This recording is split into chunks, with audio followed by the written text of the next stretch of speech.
Bom dia, boa tarde, boa noite a todos. Espero que estejam bem. Meu nome é Fabrício. O presente trabalho foi escrito por mim, pela Isabela e pela Daniela, que se encontram aí na tela. Nós falamos de Belo Horizonte, Minas Gerais, terra do pão de queijo, no Brasil.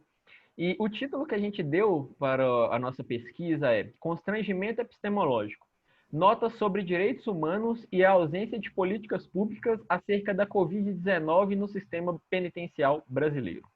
Em resumo, basicamente, o que a gente visa compreender com esse trabalho são o contexto geral das políticas públicas prisionais adotadas no período de pandemia provocada pela Covid-19. Ou seja,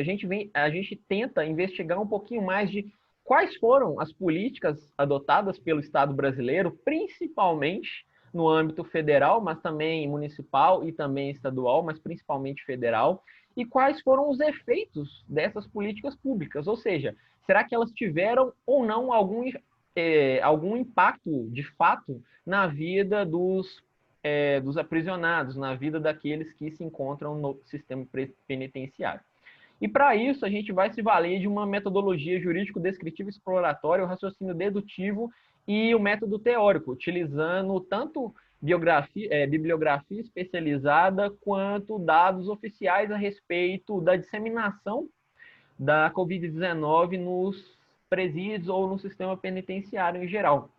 E isso utilizando dados oficiais, que são dados do governo, de certa forma são dados que os pesquisadores mantêm algum tipo de pé atrás no Brasil por uma série de fatores, mas também dados paraestatais, dados provocados ou dados criados por organizações nacionais, por organizações internacionais, por universidades, tanto daqui quanto de fora do país.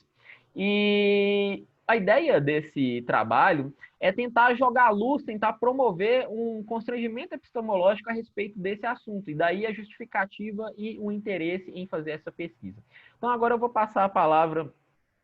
para a Isabela, para ela fazer uma contextualização geral a respeito da Covid-19 e sua relação com o objetivo do presente trabalho. A pandemia do Covid, causada pelo novo coronavírus, ela vem produzindo repercussões não apenas de ordem biomédica, epidemiológica em escala global, mas também repercussões e impactos sociais, econômicos, políticos, culturais, sem precedentes. A estimativa de infectados e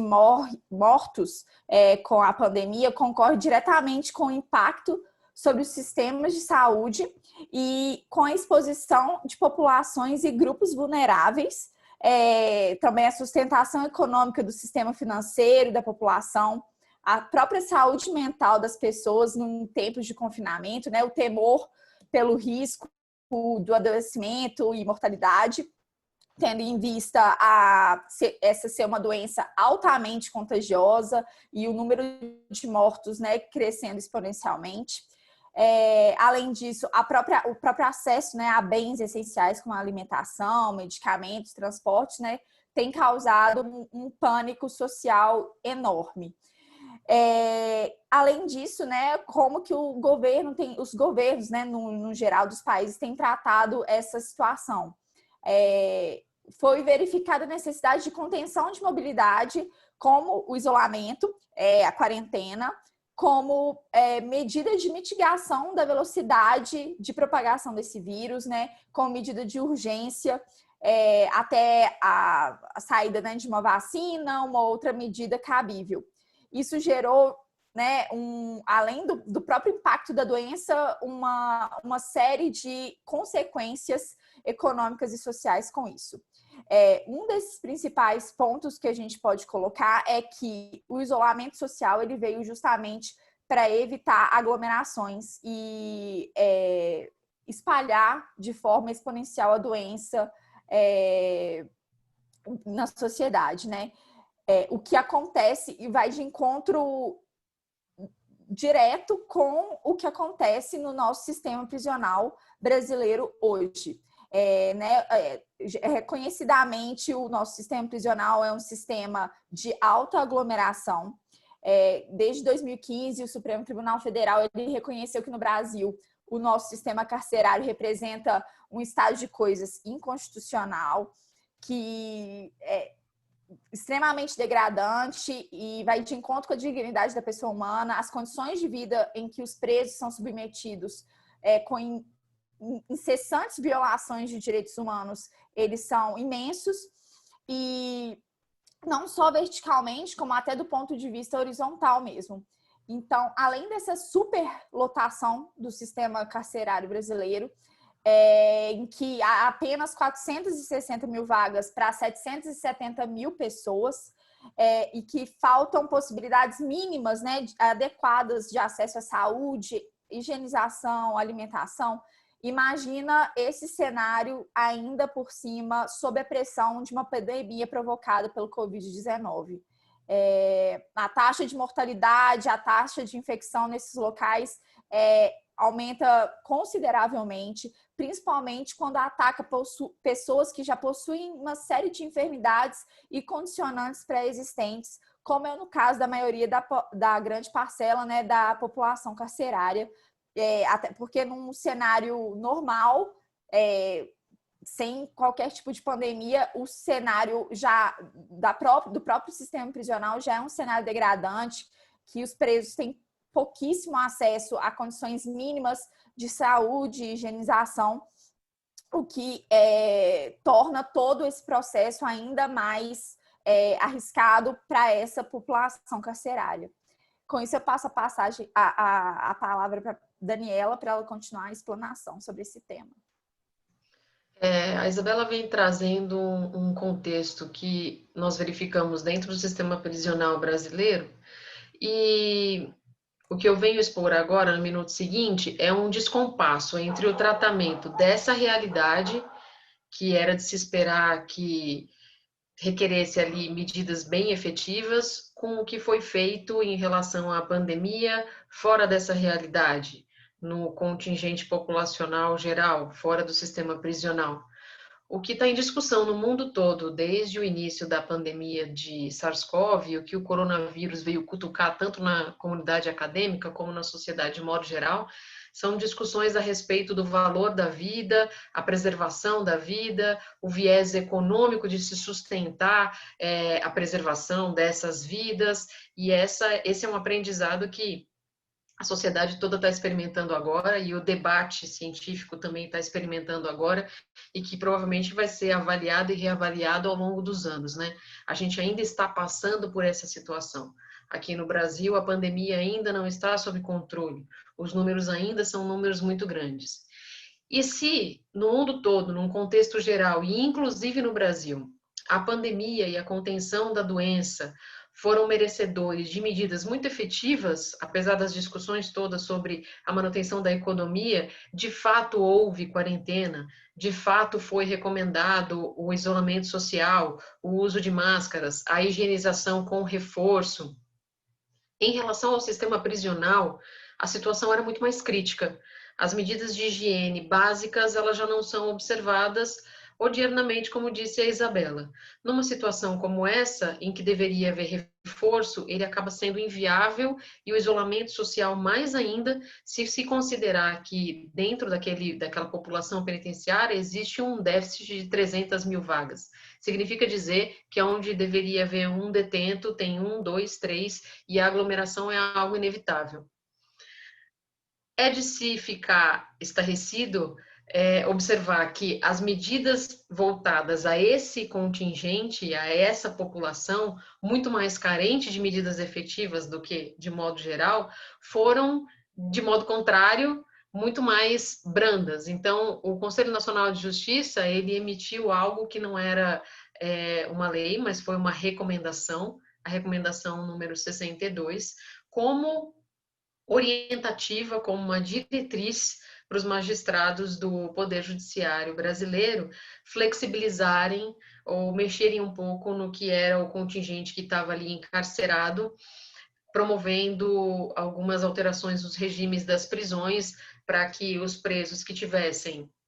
doença pré-existente e por isso fossem grupo de risco da Covid-19, ou os presos que estivessem provisoriamente presos e não definitivamente condenados, ou ainda os presos que tivessem condenados pelo cometimento de crimes que não envolvessem violência ou grave ameaça, os presos que não integrassem organizações criminosas e os presos que estivessem no final do cumprimento da pena, que eles tivessem flexibilizado a presença ou o cumprimento dessa pena dentro do sistema penitenciário.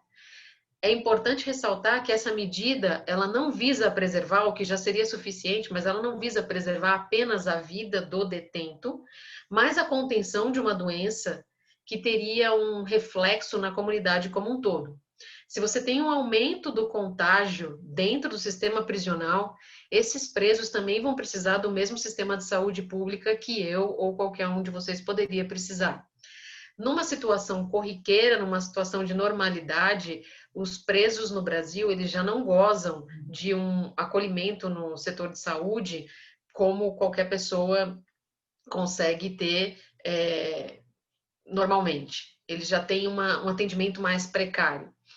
O que acaba nos fazendo pensar que o movimento social em torno da doença e o olhar para esse sistema prisional foi de abandono. A Isabela falou que desde 2015 já o Supremo Tribunal Federal declarou um estado de coisas inconstitucional em relação ao sistema penitenciário brasileiro. E o que a gente verifica na realidade é que depois de condenado ou depois de retirado do convívio social pelo sistema punitivo, essa pessoa, esse detento, ele experimenta uma certa invisibilidade social, quase que como se deixasse de ser pessoa.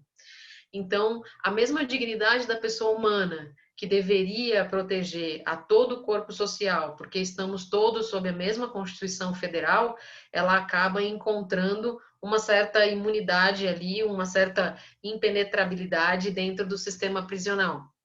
Ela não alcança as pessoas que estão ali.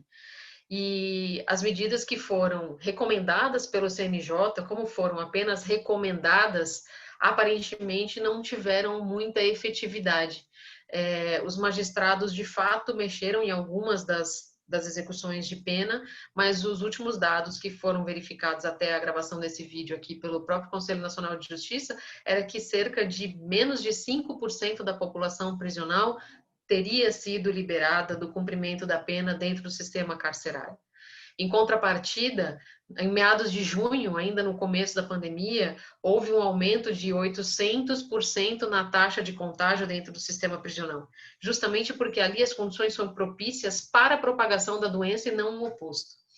Então, a importância desse debate e a importância da gente falar de constrangimento epistemológico é justamente uma forma de fazer a área do conhecimento, a área científica, suscitar essas questões de modo a constranger os agentes que estão à frente e podem mudar esse cenário ou não. O termo constrangimento epistemológico é cunhado pelo Lênio Streck no dicionário de hermenêutica dele e gira um pouco em torno dessa discussão exatamente, de constranger, de forçar, de colocar numa posição desconfortável os agentes que estão à frente das políticas públicas,